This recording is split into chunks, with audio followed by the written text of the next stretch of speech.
मेरे साथ बोलिए, भारत माता की। अरे क्या हो गया आप लोगों की आवाज को? दिल्ली तक आवाज जानी चाहिए। मेरे साथ दोनों हाथ उठाइए। विजय के विश्वास की मुट्ठी दीजिए। प्रचंड आवाज से बोलिए, भारत माता की, भारत माता की। मंच पर उपस्थित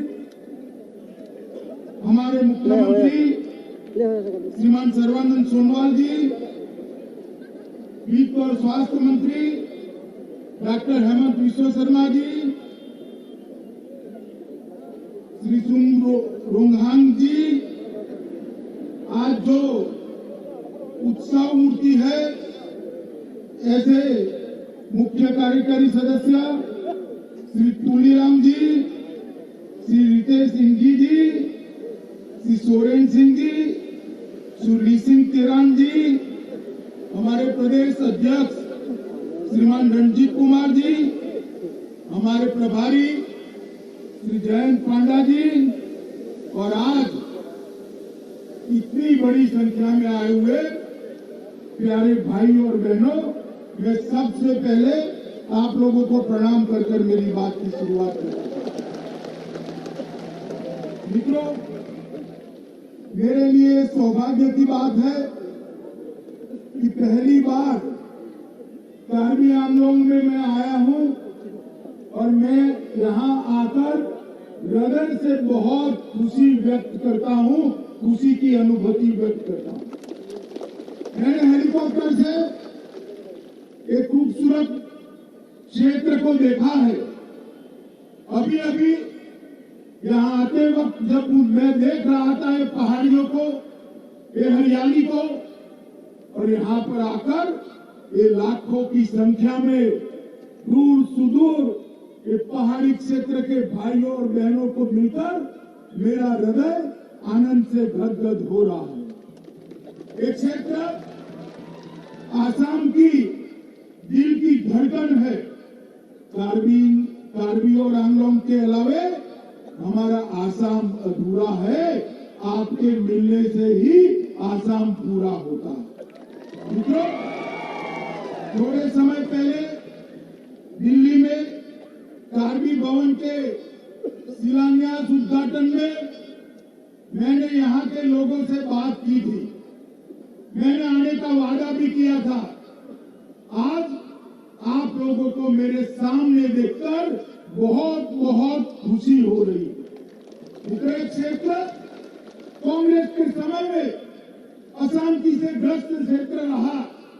हिंसा ने यहाँ की भूमि को रक्त रंजित किया, और जब मैं आज आ रहा हूं तब मुझे मालूम पड़ा है कि यहाँ पर कुछ ही दिन पहले जो घटनाएं घटी है, मैं बाद में बताता हूं, इसके कारण चिरकाल तक, एक लंबे समय तक शांति और विकास के रास्ते पर एक पहाड़ी क्षेत्र आगे बढ़ जाएगा।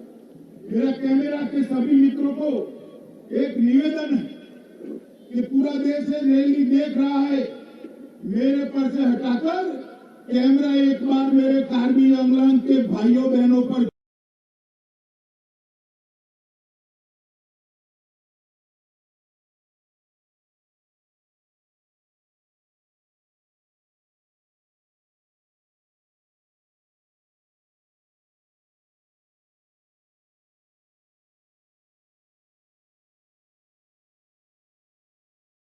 घुमा दो तो पूरा देश भी उनका दर्शन करता है।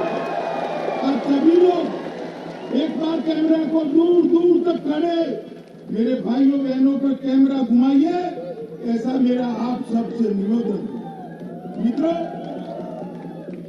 कार्बी आंगलोंग दरबार के तत्कालीन अध्यक्ष स्वर्गीय सार सिंह तेरन और स्वर्गीय श्यामचंद सिंह इंकी को मैं आज याद करना चाहता हूं, क्योंकि उन्हीं के आग्रह के कारण 17 नवंबर 41 को भारत के राष्ट्रपति डॉक्टर राजेंद्र प्रसाद ने इस जिले की रचना करी थी और इसका मुख्यालय डिब्रू में वो शहर आया। कि महान व्यक्ति ने ये जिले की रचना की, उसके बाद जिला तो बन गया, मगर कांग्रेस ने इतने सालों तक विकास का काम नहीं किया। जब आसाम में भारतीय जनता पार्टी की पूर्ण बहुमत की सरकार आई, तब जाकर इस क्षेत्र के विकास के लिए आगे बढ़े। आज मैं कार्बी आंग्लोंग के पद्मश्री प्रोफेसर रंगबन तेरान को भी याद करता हूं। कार्बी डिमासा कुकी धोरो रेगमा नागा तीबा बोरो गारो खासी मार असमिया हिंदी भाषी नेपाली बंगाली भाषी जंटिया साम आदि संप्रदाय के लोग ये यही एक क्षेत्र के अंदर साथ में बैठकर निवास करते हैं। मित्रों, सर्वानंद जी ने ठीक कहा कि शांति के बगैर विकास नहीं हो सकता। विकास का रास्ता हाथ में हथियार उठाकर हम प्रशस्त नहीं कर सकते।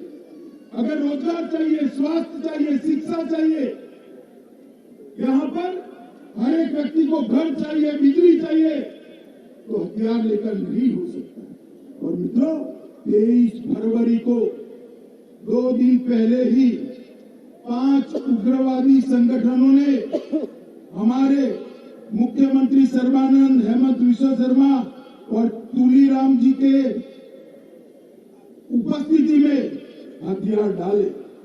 ये सभी 5 उग्रवादी संगठन के जो नौजवान मुख्य धारा में आए हैं, उनको मैं विश्वास दिलाना चाहता हूं कि आपका इस देश पर उतना ही अधिकार है जितना मेरा अधिकार है।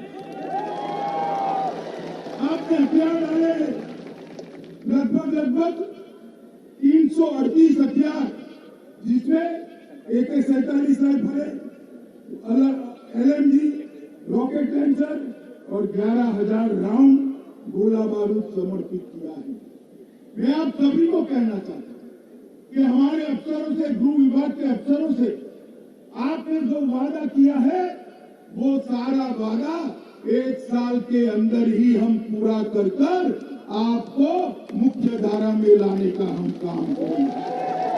Peoples Democratic Council of Karbi Longri North Cachar Hills Liberation Front, Karbi Peoples Liberation Tigers, Kuki Liberation Front और यूनाइटेड पीपल्स लिबरेशन आर्मी, ये 5 संगठनों ने जो आत्मसमर्पण किया है और आपको हथियार छोड़कर मुख्य धारा में आए हैं, मैं सभी को विश्वास दिलाना चाहता हूं कि नरेंद्र मोदी जी ये पूरे क्षेत्र के समुचित और सर्वस्पर्शीय विकास की चिंता करेंगे।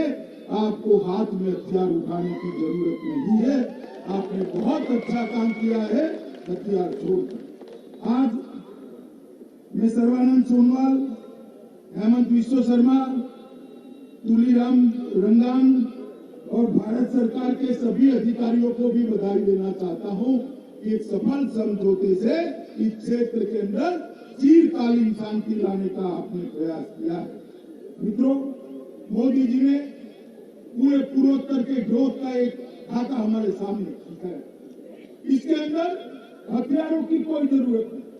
बोडोलैंड के अंदर हमने समझौता किया, त्रिपुरा में समझौता किया, रूस शरणार्थियों के लिए समझौता किया, आसाम के अंदर 9 और उग्रवादी संगठनों ने समझौता किया और अब 5 उग्रवादी संगठन कार्बी आंग्लोंग के आ रहे हैं।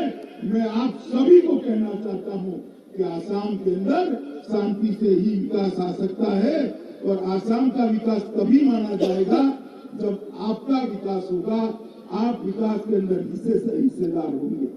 मित्रों, ये हमारा आसाम हथियार और शांति के लिए जाना जाता था।